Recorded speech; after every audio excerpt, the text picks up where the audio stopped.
OpenAI just did something unusual with its latest model release.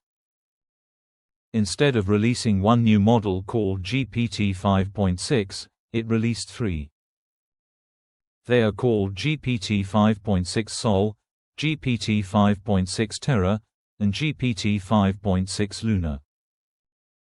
This video breaks down why OpenAI changed its naming system, what each tier actually means, and why this matters for anyone building products on top of AI.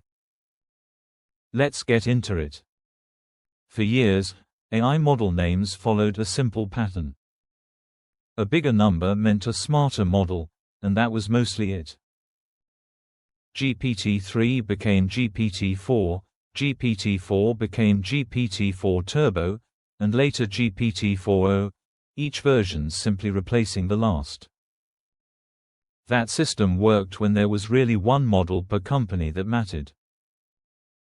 But today, developers need different models for different jobs, and a single number can no longer capture that.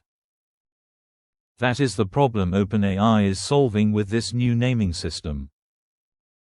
Here is how it works.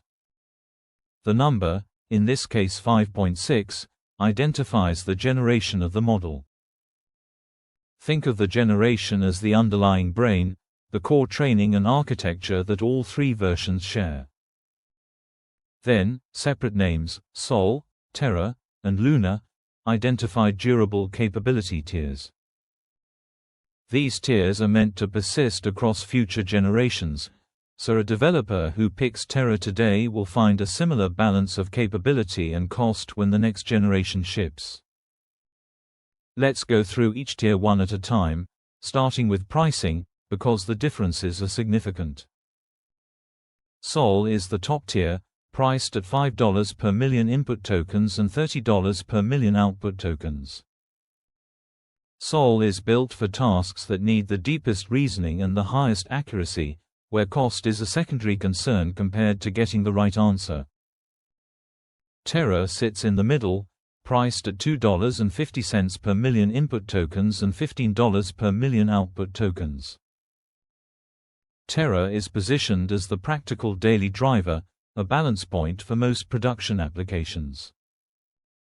Luna is the lightweight tier, priced at just $1 per million input tokens and $6 per million output tokens. Luna is built for high volume, simple tasks where speed and low cost matter more than deep reasoning. This 3-tier structure is not just a pricing gimmick, it reflects a real shift in how companies are deploying AI. A single application today often uses more than one model tier internally. For example, a customer support system might use a Luna tier model to handle simple, repetitive questions, and only escalate to a Terra or Sol tier model when a conversation becomes complex. This kind of tiered routing saves money at scale, because the expensive model is only used when it is actually needed. Now let's talk about a technical detail that matters a lot for developers: prompt caching.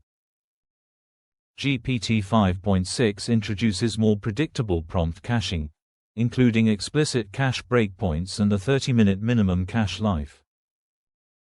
Prompt caching lets a developer reuse previously processed context, like a long system prompt or a document, without paying full price to reprocess it on every request. For GPT-5.6 and later models, cache writes are billed at 1.25 times the model's uncached input rate, while cache reads still get a 90% discount compared to uncached input. In plain terms, it costs a little more to store something in the cache the first time, but reading from that cache afterward is dramatically cheaper.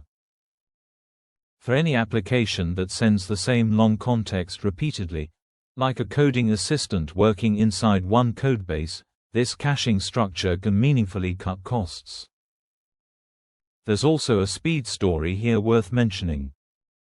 OpenAI is launching GPT-5.6 Sol on Cerebrus hardware, reaching speeds of up to 750 tokens per second. That is a significant jump in raw generation speed for a top-tier reasoning model, and it points to AI labs increasingly partnering with specialized chipmakers, not just relying on standard GPU infrastructure.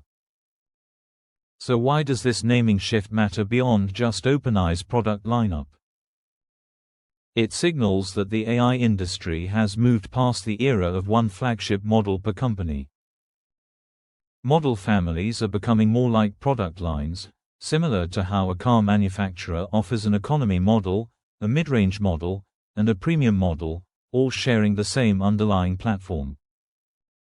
For businesses and developers, this means model selection is now a real design decision, not just picking whichever model is newest. The right approach is choosing the cheapest tier that reliably handles each specific task, and reserving the most expensive tier for the problems that genuinely need it. That's the GPT-5.6 naming system explained. If you found this useful, make sure to subscribe for more tech deep dives, and I'll see you in the next video.